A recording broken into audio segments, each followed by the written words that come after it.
मेरी जिंदगी में आओ हो, मेरे पास क्या कमी है। मुझे और अब किसी की परवाह भी नहीं है। मुझे और अब किसी की परवाह भी नहीं है। करता नहीं मैं कुछ भी, मेरा नाम हो रहा है। करता नहीं मैं कुछ भी, मेरा नाम हो रहा है। करते हो भोले बाबा, जय हो, मेरा नाम हो रहा है। करते हो भोले बाबा, मेरा नाम हो रहा है। ओ मेरा आपकी कृपा से सब काम हो रहा है। मेरा आपकी कृपा से सब काम हो रहा है। करते हो भोले बाबा, मेरा नाम हो रहा है। करते हो भोले बाबा, मेरा नाम हो रहा है। ओ मेरा आपकी कृपा से सब काम हो रहा है। मेरा आपकी कृपा से मेरा नाम हो रहा है।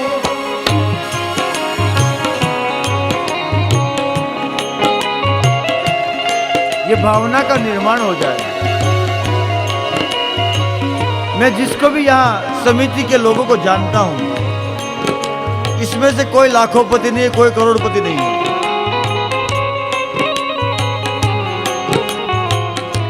लाखपति भी नहीं है, कोई करोड़पति भी नहीं है। बाबा की कृपा से सब अरबपति है। मगर भावना कैसी कि बाबा करवा रहा है, खुद करते सामने खड़े रहकर ना, बाबा करवा रहा है। ये बड़ा उत्तम भाव है। उस भाव को सादर वंदन। आपकी कृपा से सब काम ओ मेरा आपकी कृपा से सब काम हो रहा है। मेरा आपकी कृपा से सब काम हो रहा है। करते हो भोले बाबा, मेरा नाम हो रहा है। करते हो भोले बाबा, मेरा नाम हो रहा है। ओ मेरा आपकी कृपा से सब काम हो रहा है। मेरा आपकी कृपा से सब काम हो रहा है। ओ मेरा आपकी कृपा से सब काम हो रहा है। मेरा आपकी कृपा से सब काम हो रहा है। ऐसी दिव्य भावना को उत्पन्न कर कि जो भी करवाता है वो भगवान करता है, हम तो मात्र निमित्त है। ऐसा समझकर भगवान शिव की पूजा करे। जलचर नभचर प्रकृति प्राणी मात्र भगवान शिव का स्वरूप है। सब शिवलिंग है। धनी को चाहिए कि वो बड़े बड़े वृक्ष लगवाए। प्राणी प्रकृति पक्षी और भगवती माँ गाय की सेवा कीजिए। ये शिवलिंग के स्वरूप है।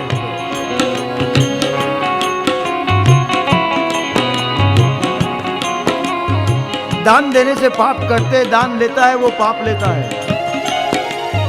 कभी दान स्वीकार न करे। दान लेना अर्थात पाप लेना है।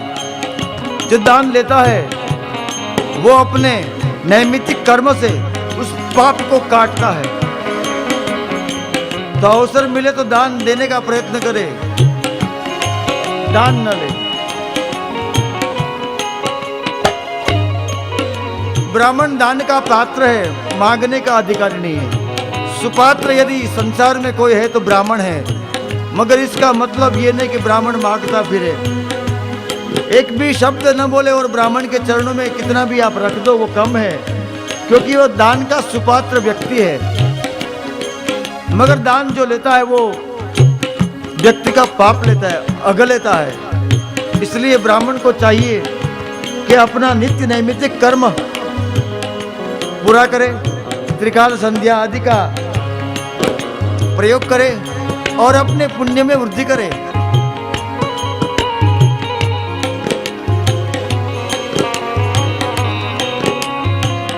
और ब्राह्मण देवता को देखकर ब्राह्मण भगवान शिव का स्वरूप है ऐसा समझकर ब्राह्मण की पूजा करे। नाभेरगो ब्रह्म भाग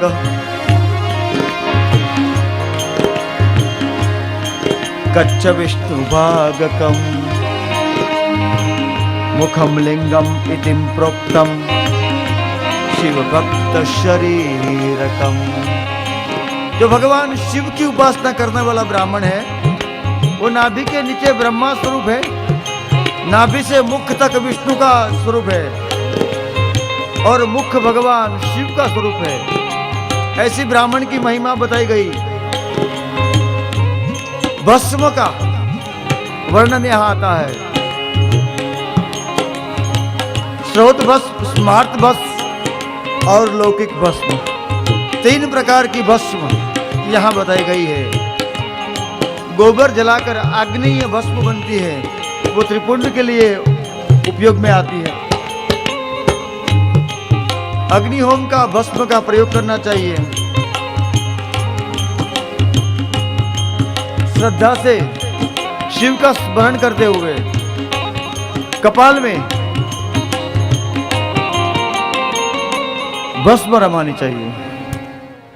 महात्मा तुलसीदास ने वंदना प्रकरण में सभी की वंदना की, महादेव सहित जड़ चेतन ज्ञानी अज्ञानी मूर्ख सभी की वंदना की, तो वहां भस्म की वंदना की।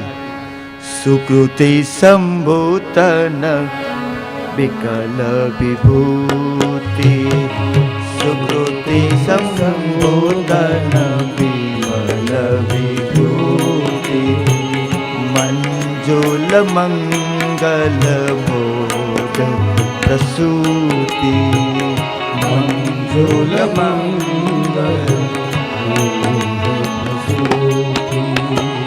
जन मन मंजु मुकुल मलहरणी, जन मन मंजु मुकुल मलहरणी, ये तिलक गुण गण बस करनी, ये तिलक। महात्मा तुलसीदास अपने आप को रोक नहीं पाए कि संसार में वंदनी क्या क्या है, तो भस्म को याद कर लिया कि हे महादेव, आपके शरीर के ऊपर जो रमती है वो विभूति को हम सादर वंदन करते हैं। सुकृति संभूतन, शंभु के तन के ऊपर लगने वाली वो सुकृति विमल विभूति, वो विभूति को हम वंदन करते हैं। और विभूति अर्थात भस्म, भस्म अर्थात गुजराती में राख कहवाय, हिंदी में क्या बोलता है? राख के खाक एक ही होता है ना, राख खाक। तो बाबा ने कहा कि राख को साथ रखिए, खाक को लगाइए अपने कपाल में। क्यों? सुबह याद करना है कि कभी भी हम, आप गए अश्विनी कुमार गए? अक्सर जाना आना जाना लगा रहता है, मगर हम मानते हैं कि हमें थोड़ी जाना है, वो तो हम छोड़ने जाते हैं। जय हो। माली आता है कातर लेकर बगीचे में, अच्छे अच्छे पुष्प को चुन लेता है, तो कलियां बड़ी राजी होती है कि हम बच गए, मगर उसको थोड़ी पता ये माली तो कल भी आएगा। कब किसको पकड़ ले चुट ले किसी को पता नहीं। इसलिए शंभु की इस विमल विभूति को याद करें, अपने मस्तक में लगाइए कि कभी भी आधा घंटा अश्विनी कुमार में ऐसे डाला, स्विच चालू किया, ब्रर्र। हमारे धर्मपुर में तो 3-4 घंटा लोग बैठते तो है, यहाँ तो आधे घंटे में बात फिनिश। और न सुकृति भस्म विभूति कुछ नहीं मिलता है। गया तापी मैया में ताप्ती गंगा बहा जाती है, बस यही परम सच्ची विभूति। क्या बचेगा हमारे में से? विभूति। उस विभूति को याद करिए कि कभी भी हमें भी विभूति बन जाना है, तो क्यों ना हम बड़ी विभूति बन जाए। 2 प्रकार विभूति का शब्द प्रयोग है, एक महापुरुष को विभूति कहते हैं और एक भस्म को विभूति कहते हैं। तो भस्म बनने से पहले क्यों ना हम महामानव विभूति बन जाए।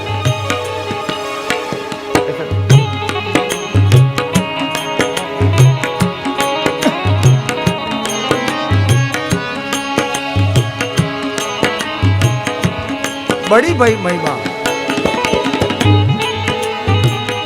गुरु पूजन की महिमा बताई, यज्ञ का महिमा बताई।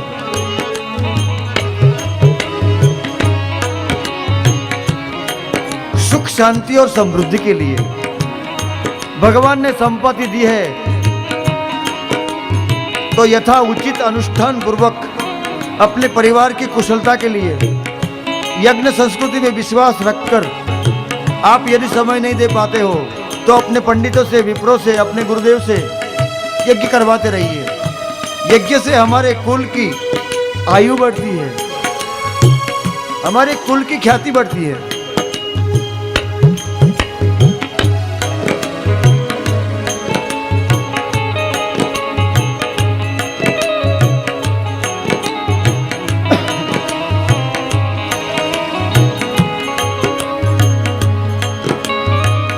रुद्राक्ष का महात्म्य बताया।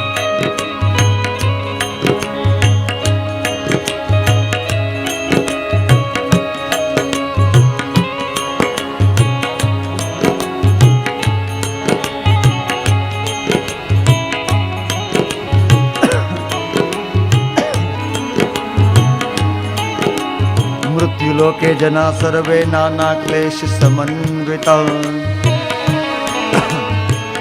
शौनक जी अभी खड़े हो गए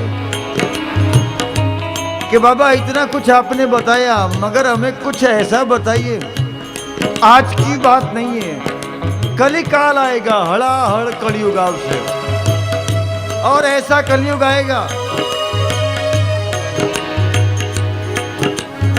कैसा कलयुग आएगा? सत्यम नास्ति तपः, सत्य नहीं रहेगा, तप नहीं रहेगा। हे बाबा, कलयुग में मानवी का आयुष्य अल्प हो जाएगा। शतायु शतैव, 100 वर्ष की आयुष्य मानी जाती है, मगर 100 वर्ष कौन जीता है? 60 पार कर लिया समझो गंगनाया। 100 साल जीना चाहिए स्वास्थ्य के साथ कलिकाल में, मगर वो एवरेज नहीं चल रही है। 70, 80 को सदगति होती है तो लोग खुशियां मनाते, भाग्यशाली थया। तो महात्मा कहते कि बाबा, कलिकाल में लोगों की आयुष्य कम होगी, आयुष्य कम होगी। दुर्बुद्धि से आदमी त्रस्त होगा, अल्पमति होगा। कलयुग का मानवी अल्पमति वाला होगा, मतिमंद, भाग्यमंद उस आदमी के लिए। और कलयुग का आदमी, उनका सबसे बड़ा प्रॉब्लम यह रहेगा कि उनके पास समय नहीं होगा।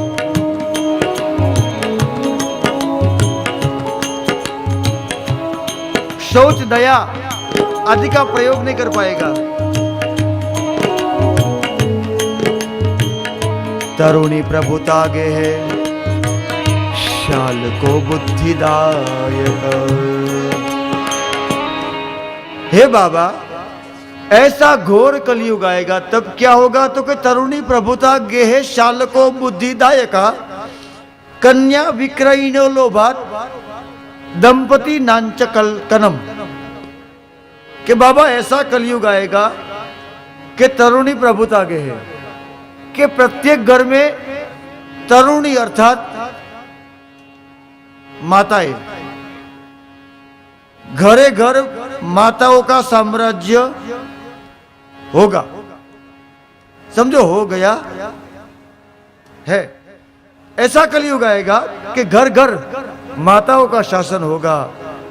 और शालको बुद्धिदायक, समझ में आता है? शालक, बुद्धि देने वाले कंसल्टेंट कौन बन जाएंगे?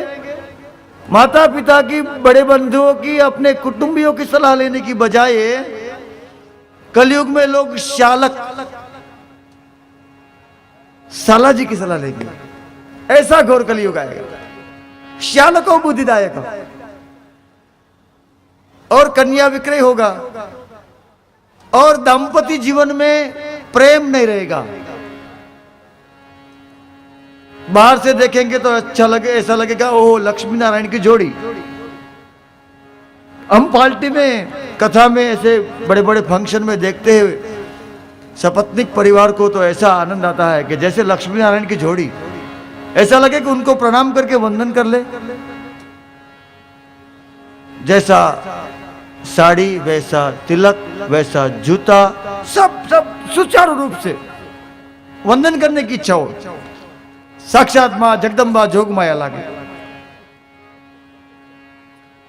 और ऐसे हमको लगता है कि क्या दाम्पत्य है, मगर जैसे घर जाते हैं ये उधर और वो, तो क्या हमें क्या बोलिए छी?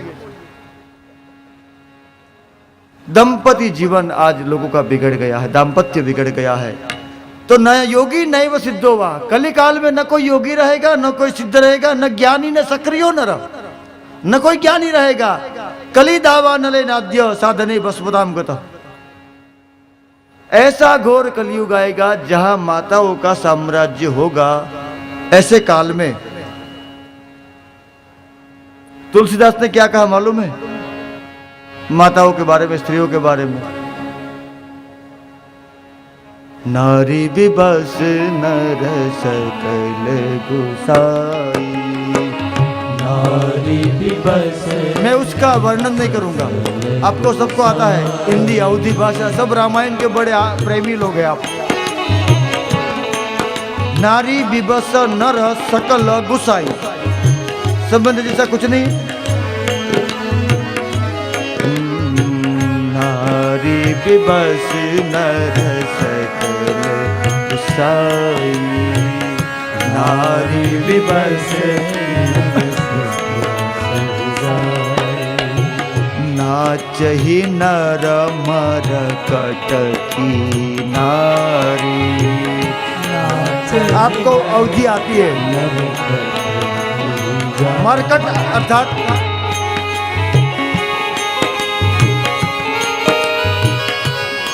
मरकट में पता चलता है बंदर। जैसे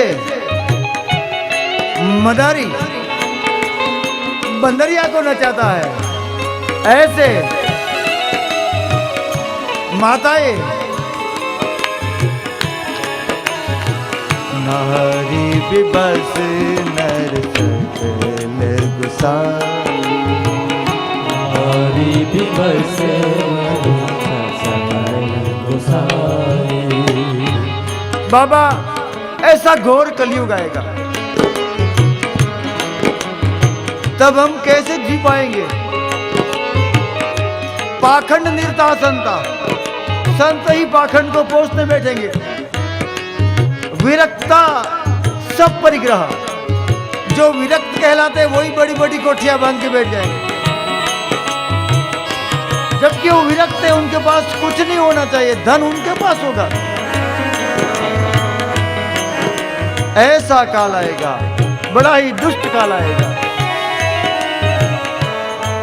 ऐसे दुष्ट काल में बाबा आपको कैसे याद करे, बाबा आपकी अनुभूति कैसे करे।